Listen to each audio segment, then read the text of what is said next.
Bonsoir et merci de nous ouvrir vos portes pour passer un temps de louange et d'étude de la Bible ensemble.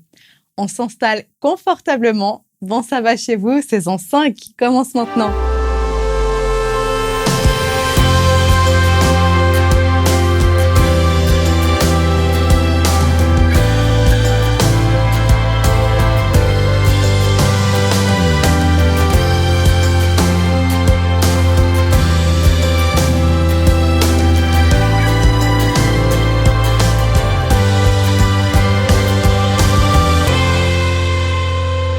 Je ne sais pas vous, mais moi franchement, j'aime trop le sabbat.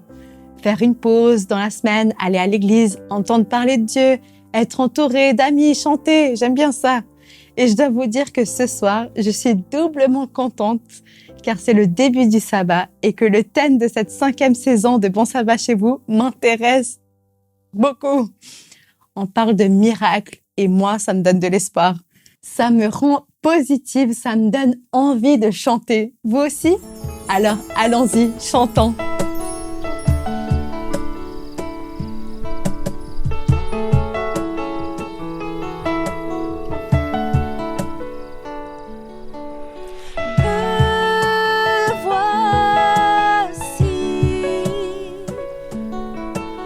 Confondu par ta majesté,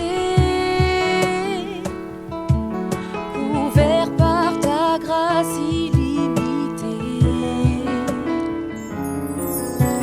Me voici,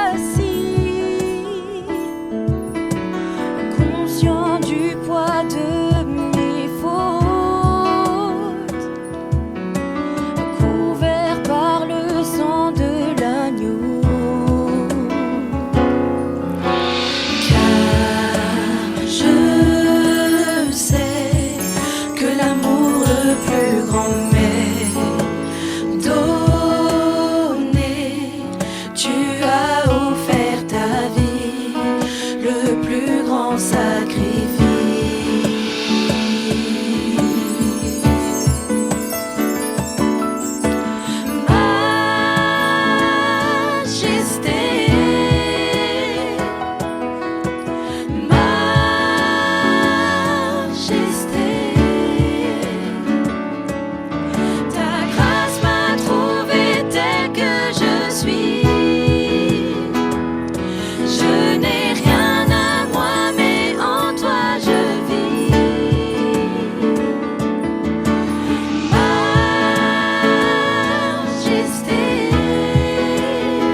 Aristote a dit un jour que la musique adoucit les mœurs.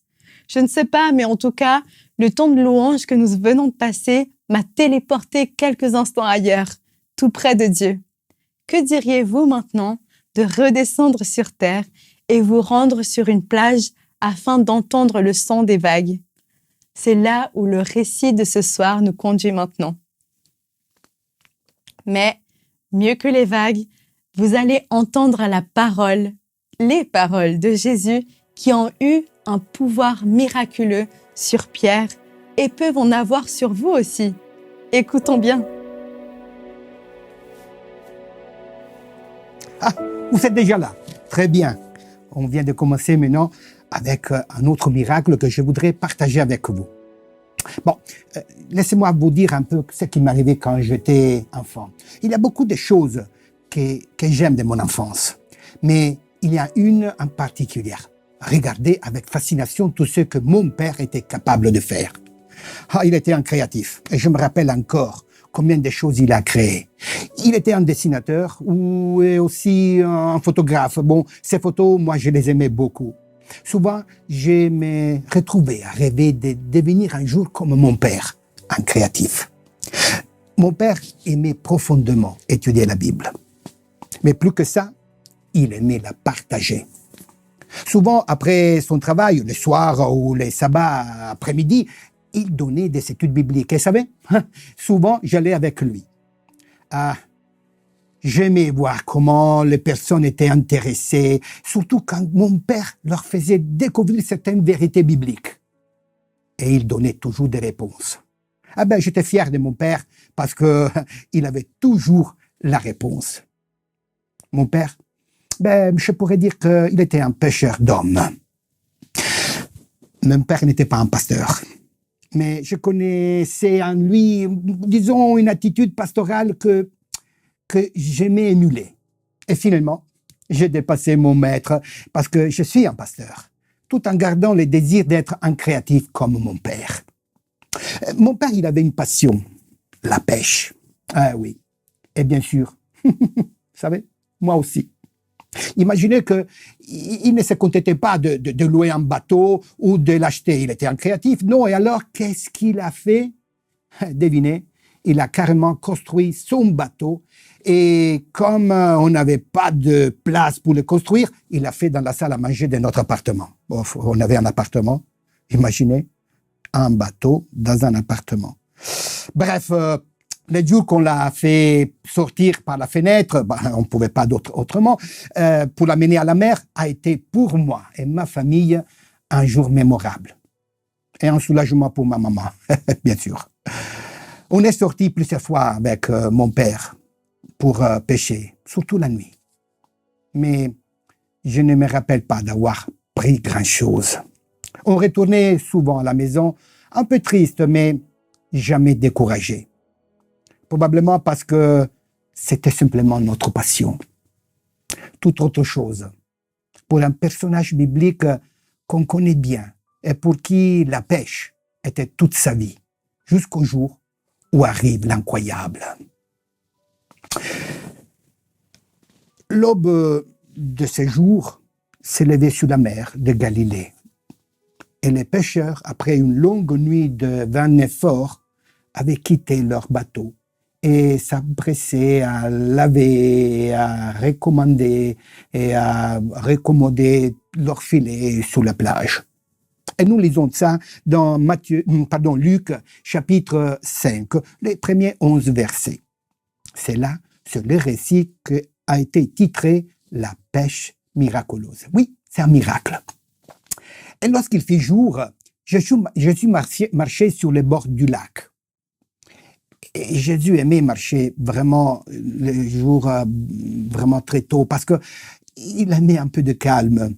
Et les calmes du matin promettaient un peu de tranquillité avant l'arrivée de la multitude qui le suivait jour après jour. Mais il était fameux, Jésus, et il semblait impossible pour lui d'obtenir quelque tranquillité. Déjà, la foule s'amassait autour de lui de bonne heure. On lui amenait des malades, des affligés pour qu'il les soulageait. Et à la fin, les peuples s'étaient attroupés et si grande multitude était autour de Jésus qu'il n'y avait presque plus de place pour Jésus. Imaginez sur la plage, Jésus devait presque se baigner les pieds, entrer dans le lac. Alors, qu'est-ce qu'il a fait Jésus? Voit les 2 bateaux qui étaient au bord du lac. 2 bateaux. C'était à qui? C'était les bateaux de Pierre et André. Mais il y avait aussi Jacques et Jean. Ils étaient là, après une nuit blanche. Alors, Jésus pria Pierre de le prendre dans sa barque et dès qu'il est monté, il a commandé à ces 2 jeunes de s'éloigner un peu de la terre. Alors, s'étant retiré à une petite distance du peuple, il a été mieux placé pour être vu et entendu par toute cette foule qui était là, sous la rive. Et il commença à prêcher. Et dès la barque où il était, il a commencé à enseigner les mystères du royaume des dieux. Et lorsque Jésus eut terminé son discours, il dit à Pierre d'avancer en pleine eau et de jeter ses filets pour pêcher. Comme ça, d'emblée. Et je m'imagine que Jésus, pendant qu'il parlait aux foules, il voyait Pierre et les autres, disons, compagnons qui étaient découragés et accablés. Pourquoi? Parce que la nuit était passée et il n'avait rien pris. Et surtout, il voyait Pierre qui n'écoutait pas. Il était assis en train de faire quelque chose sous son bateau. Mais Jésus était là à côté de lui, qui parlait aux foules, et Pierre n'écoutait pas. C'est là, leur aurait fait du bien d'écouter Jésus. Mais alors, Jésus ne se décourage pas, non? Pierre, oui, il était découragé parce que ses affaires temporelles allaient mal, et il n'avait pas eu du succès. Donc, Jésus, qu'est-ce qu'il fait? Il rencontre Pierre sur son domaine. Si Pierre ne l'avait pas écouté, Jésus a trouvé la façon de se faire écouter. Et c'est pour cela qu'il dit d'emblée, et là, Pierre, prends ton bateau, vas-y un peu plus loin et jette les filets. Et ce fut avec un ton un peu abattu que Pierre a répondu à Jésus, « Mais maître, nous avons travaillé toute la nuit sans rien prendre. Mais tu nous dis de jeter les filets. Je les ferai. » Mais pourquoi Pierre accepte de jeter les filets? Tout en sachant que ce n'est pas le jour qu'on pêche, mais la nuit. Mais pourquoi Pierre l'a accepté? Il faut lire un peu le contexte, parce que Pierre connaissait Jésus. Il avait déjà accepté de les suivre un jour, le dit l'évangile de Matthieu, quand Jésus, marchant sur la rive du lac, il a vu Pierre et André, il a dit « Suivez-moi ». Et Pierre et Jacques et André, ils l'ont fait aussi, Jacques et Jean. Donc, il connaissait déjà Jésus. Il avait vu les miracles de guérison du démoniaque, mais encore plus, il avait vu les miracles de guérison de sa belle-mère et d'autres malades qui étaient guéris par Jésus. Mais il n'avait pas accroché. C'est pour cela qu'il était retourné à la pêche. Et c'est qu'il pense faire mieux. Maître, nous avons travaillé toute la nuit sans rien prendre. Et peut-être il aura pensé, mais réellement, qu'est-ce que quelqu'un qui vient de la montagne ou bien au centre du pays peut nous dire à nous qui sommes des hommes de la pêche? Peut-être il aura pensé. Mais il appela son frère et aussi les amis, et ils sont partis vers le lieu où Jésus avait dit de jeter les filets. Et ils l'ont fait. Et lorsqu'ils voulurent les tirer, ils ne pouvaient pas à cause de la grande quantité de poissons. C'est ça que dit Luc dans ce chapitre 5. Ils furent obligés d'appeler à l'aide encore d'autres. Bon, bien sûr, Jacques et Jean qui n'étaient pas très loin. Et lorsqu'ils eurent fini de tirer les filets, les bateaux risquaient de sombrer. Pierre avait vu Jésus accomplir des grands miracles. Mais aucun n'avait fait sous son esprit une aussi forte impression que cette pêche, à la suite d'une nuit de travail inutile, avait fait maintenant. Pierre avait honte maintenant de sa coupable incrédulité. Il savait qu'il était en présence du Fils de Dieu et il se sentait indigne de voir qu'il était là, qu'il le regardait. Et alors, qu'est-ce qu'il fait? Il se jeta aux pieds de Jésus et s'écria, « Seigneur, Seigneur, éloigne-toi de moi. Oui, je suis un homme pécheur. » Même pendant qu'il parlait, Pierre se craponnait aux pieds de Jésus et il ne voulait pas que Jésus le prenait à la lettre. « Seigneur, éloigne-toi de moi, parce que je suis pécheur. » Mais il était là, qui était tout près de Jésus, ne voulait pas s'éloigner. Eh ben, ça, c'était Pierre, un homme un peu particulier. Mais même si cette déclaration sincère, Pierre n'avait pas compris réellement qui était Jésus. Mais seulement Pierre n'a pas compris qui était Jésus. Permettez-moi de dire que pas mal de fois, il nous arrive de dire « Mais Seigneur, pardonne-moi, je suis trop faible, je n'arrive pas à faire ce que tu demandes, c'est mieux que je m'en aille. » Est-ce qu'il y a une limite à la grâce de Jésus?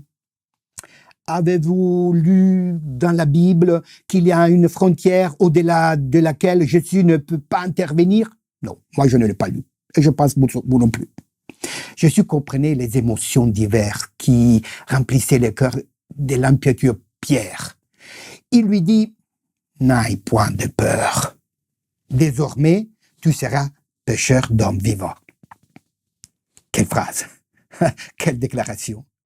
Des paroles semblables furent ensuite adressées aussi aux 3 autres compagnons, frères de Pierre. Et Jésus dit clairement et tout simplement, « Suivez-moi et je vous ferai pécheur d'hommes. » Pas d'autres paroles.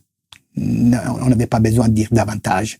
Et immédiatement, dit le texte, Luc, ils laissèrent leur filet et leur barque et suivirent les sauveurs. Voilà. On a appelé cet épisode les miracles de la pêche, ou la pêche miraculeuse. Mais le vrai miracle de cet épisode, ce n'est pas tous ces poissons qui ont été tirés sous la barque, non. Ce vrai miracle, c'est comment ces 4 personnes, 4 jeunes, 4 amis ont accepté de suivre Jésus. Ça, c'est le miracle. Jésus a utilisé cet expédient pour permettre à tous les 4, finalement, de les choisir et d'avoir la chance de permettre au Créateur du monde de retourner en contact avec les créatures qui étaient autour d'eux. Et ils l'ont accepté. Ça, c'était le miracle. Ok, tous les miracles de Jésus ne sont pas enfin en eux-mêmes. Ils ont un moyen de susciter l'attention. Et donc, il est suffisant de lire tous les différents miracles qui sont bien marqués dans le Nouveau Testament pour comprendre que Jésus n'était pas là pour se montrer finalement l'héros du moment. Non, Jésus voulait inspirer un message d'espoir dans le cœur de Pierre, qui s'est noyé dans une mer de désespoir. Eh oui. De cet épisode, on peut tirer des leçons intéressantes, d'accord? Donc, permettez-moi peut-être il y en a davantage, mais de partager avec vous 4. Le Seigneur avait enseigné les foules qui étaient sur la plage. Vous vous rappelez, ça c'est l'épisode. De toute évidence, ces paroles n'avaient pas convaincu Pierre, qui était là, qui l'avait écouté. Bon, Jésus, bien sûr, n'était pas très loin, donc il pouvait bien, Pierre, s'arrêter un instant à la place de faire son petit travail avec ce qu'il devait faire. Mais il n'avait pas entendu Jésus. Peut-être il ne voulait pas l'entendre. Mais Jésus était là. Quand on ne veut pas écouter, on peut ne pas être réellement attiré par les paroles de Jésus. Ce que j'aime, c'est que Jésus a trouvé les moyens d'attirer l'attention de Pierre. Ce que j'aime, c'est que Jésus trouve toujours les moyens pour attirer notre attention. Parce que, disons-le, combien de fois on a lu la Bible, on a prié, on a écouté, combien de fois on a réfléchi. Mais il y a cette fois-là que cette parole, lue ou entendue, fait la différence. Jésus, pour attirer l'attention de Pierre, aborde un domaine que Pierre connaît bien, la pêche. Et alors, les combats de la foi commencent à suivre son opinion de pêcheur expérimenté ou obéir à la parole de ce Jésus qui parle à lui. Il hésite et finit par dire « Mais Seigneur, nous avons travaillé toute la nuit et nous n'avons rien pris. » C'est se fier aux apparences, voilà, d'accord? Mais sur la parole, je lâcherai le filet. Et là, c'est la foi en l'invisible, en la parole divine. Avoir la foi dans la parole que Jésus, dans le défi que Jésus nous lance. Deuxième point, une foi encore limitée. Il ne jette alors qu'un filet quand Jésus avait dit les filets. Dans le texte que nous avons ici, c'est bien marqué « avance en pleine eau et avancez en pleine eau et jetez vos filets pour pêcher. » Et Simon lui répondit « Maître, nous avons travaillé toute la nuit sans rien prendre, mais sur ta parole, je jetterai le filet. » Pourquoi Pierre a jeté seulement un filet de tous les filets qu'il avait? Il n'avait pas encore compris le défi que le Seigneur lui donnait, le défi que Jésus lui peut donner. Tu peux faire davantage si tu m'écoutes, si tu viens avec moi. Troisième, combien d'entre nous ont vécu une expérience de rencontre avec Jésus, mais quelque chose fait que notre foi s'affaiblit et notre espoir de revenir à ce qu'elle était s'évaporise. Combien de fois? Malheureusement, il ne nous arrive pas toujours d'avoir l'occasion de vivre une prise miraculeuse, d'accord? Quelque chose de frappant qui nous choque et nous fait reprendre nos esprits. Et nous nous demandons, Seigneur, où es-tu? Pourquoi tout cela m'arrive-t-il? Pourquoi ne mets-tu pas fin à tous ces massacres, tout ce qui m'arrive autour de moi, tout ce qui est pénible, qui ne m'aide pas à grandir? On se lamente toujours, on se plaint toujours. Ce sont des questions légitimes, ça c'est vrai, qui ne trouvent pas de réponse immédiate, ça c'est clair. Mais ce qui compte, ce n'est pas ce qui se passe à l'extérieur de nous, mais ce qu'il se passe en nous. Vous arrive-t-il parfois d'être tellement occupé par vos soucis que vous ne pouvez pas entendre les paroles du Seigneur? Peut-être vous êtes assis dans votre barque, résigné et découragé, occupé à ranger vos filets, tandis que le Maître parle aux foules parce qu'elles sont enfin trouvées en lui la réponse à leurs besoins spirituels. Et vous êtes là qui cherchez encore. Quatrième, pour aller encore plus vite, le véritable miracle de cette histoire, c'est la délivrance de Pierre de son apitoiement sur lui-même. Son état de péché se présente à lui dans une réalité terrible. Il éprouve ce qu'on a ressenti bien des croyants. Donc, il s'écrie « Retire-toi de moi ». Mais en même temps, il est attiré par la grâce. Parce qu'il se jette aux pieds de Jésus. Ça, c'est important. Il y a ici un bon départ. Reconnaître ses limites et demander de l'aide à qui peut le donner. C'est Jésus qui peut le donner. Jésus n'est pas venu pour les saints, mais pour les faibles, les pécheurs, ceux qui ont besoin d'être justifiés. Il y a encore un enseignement intéressant dans la conclusion de cette histoire que pourrait être intéressant. Pierre est un pécheur. Quand est-ce que Jésus invite à le suivre? Non, pas quand le bateau est vide, mais quand il est plein. Pierre, il était un pécheur, il avait péché très peu, mais maintenant, son business semble être florissant. Alors la réponse à suivre Jésus ne peut pas être toujours un plan B, d'accord? Ce qui peut être intéressant, c'est qu'on peut répondre à Jésus même si nous sommes au sommet de notre business qui nous fait du bien. Bien sûr, le Seigneur ne nous appelle pas tous à quitter nos activités. Il y a différentes façons quand même de les suivre. Et Dieu a un appel particulier pour chacun de ses enfants. Mais savons-nous quel est l'appel de Dieu pour nous, directement pour moi? Avons-nous cherché à connaître cet appel? Peut-être c'est le moment de se mettre sérieusement à l'écoute de Dieu pour savoir qu'est-ce qu'il attend de nous. Rappelons-nous que Dieu n'appelle pas des personnes qualifiées. Dieu qualifie ceux qu'il appelle. Et tous peuvent vivre cette expérience. As-tu besoin d'une pêche miraculeuse pour accepter de suivre Jésus? Je vous souhaite un bon sabbat.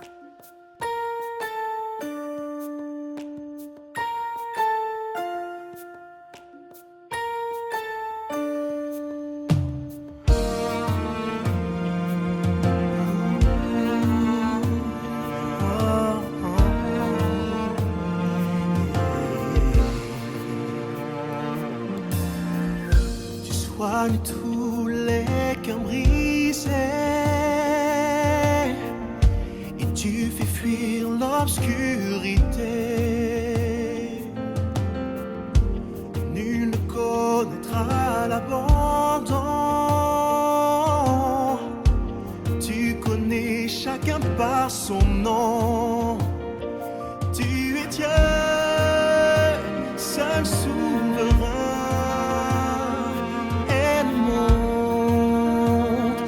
Dans tes mains, tu es Dieu, seul souverain, et le monde est dans tes mains.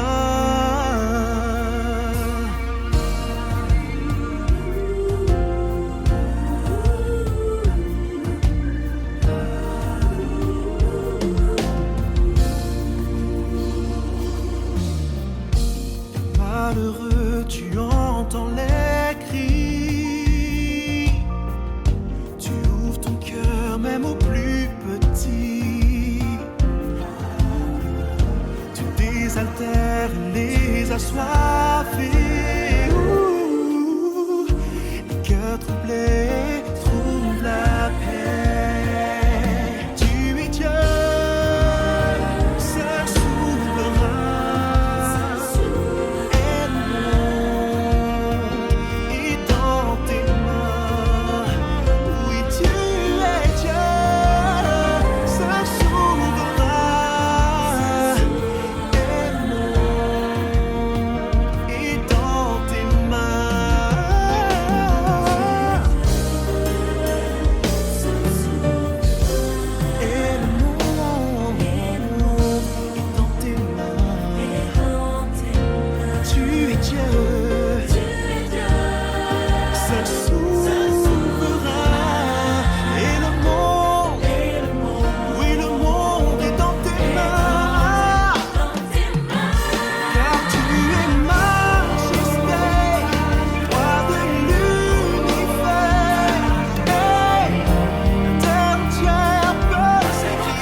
j'aimerais bien faire une prière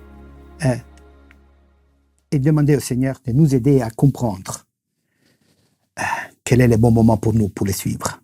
Seigneur, merci parce que tu nous as donné à travers l'exemple, l'expérience de Pierre, une bonne leçon.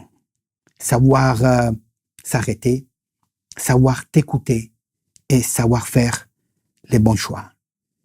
Pour Pierre, c'était important de vivre cette réalité, de s'arrêter finalement et de découvrir qui était vraiment Jésus. Et pour nous, c'est la même chose. Seigneur, aide-nous à découvrir la force que Jésus peut nous donner pour aller de l'avant et pour vivre et pas tout simplement pour subir la vie. On te le demande. Au nom de Jésus. Amen. Notre temps ensemble s'achève, mais si vous souhaitez continuer à écouter des messages spirituels, je vous invite à visiter les playlists de notre chaîne YouTube. Vous y trouverez l'intégralité de nos vidéos classées par émission, comme par exemple Culte Espoir, 3DS, ou classées par thématique, famille, témoignages, louanges, etc. Je pense que vous y trouverez votre bonheur.